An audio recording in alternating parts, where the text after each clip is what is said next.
Salut à tous et merci de rester fidèles à Investir Innover en Afrique TV. Pour cette nouvelle vidéo, nous parlerons de financement des projets.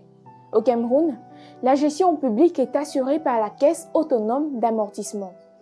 Selon la dernière note de conjoncture de cette institution à la fin juin 2022, l'État du Cameroun et plus précisément l'administration centrale uniquement dispose de plus de 3 700 milliards de francs CFA auprès de bailleurs de fonds extérieurs pour financer ces projets. Ces financements s'inscrivent en dehors des appuis budgétaires.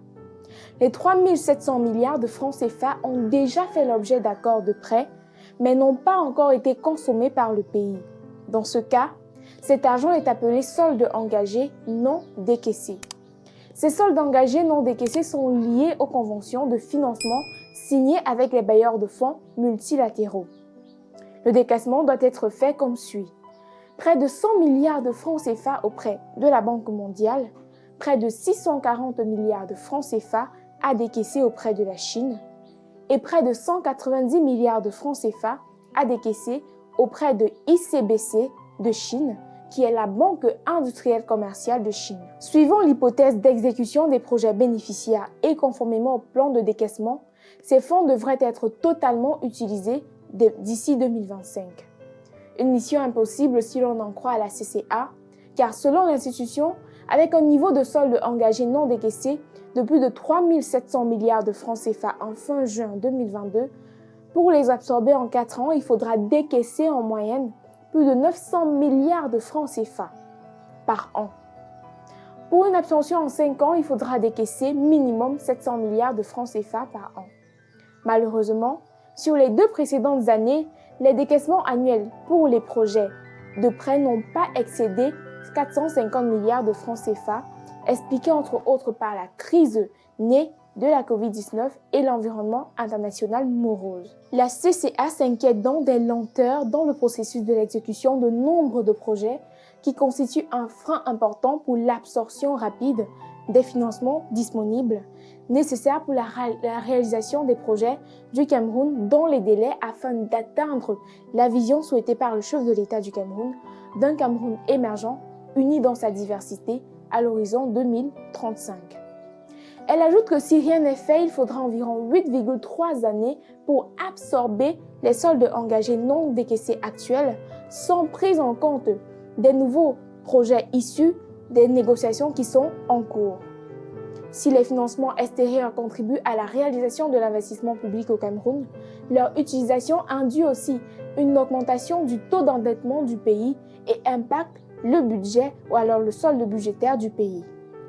De ce fait, il reste important que les décaissements puissent être bien planifiés pour reprendre les propos du ministre de l'Économie et ex-ministre des Finances Alamine Ousmane Mey. L'idée ici n'est pas de freiner de manière indue les décaissements, mais de les gérer et les réguler en totale transparence avec les partenaires du pays, ce qui permet d'assurer une meilleure efficacité de la dette et une meilleure utilisation des ressources, ainsi que d'achever les projets initiés dans les délais les plus raisonnables.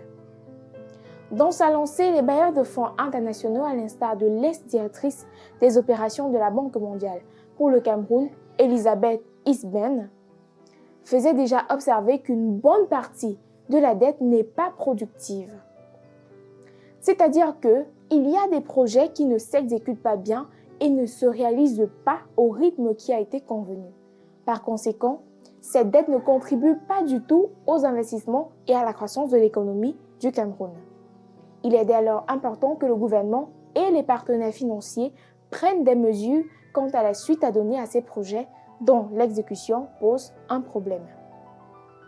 Les travaux de la récente revue avaient entre autres objectif de permettre d'identifier des actions idoines à mettre en œuvre pour booster les performances du portefeuille de coopération avec la Banque mondiale.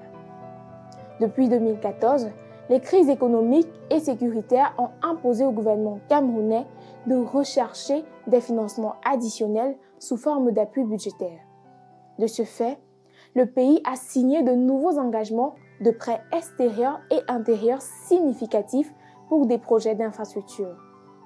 Avec une dette publique qui culminait, selon le Fonds monétaire international, à 38,7% du PIB en fin 2018, le Cameroun est passé d'un statut de pays à bas risque de surendettement à celui de pays à possible haut risque de surendettement selon l'analyse de viabilité de la dette du FMI.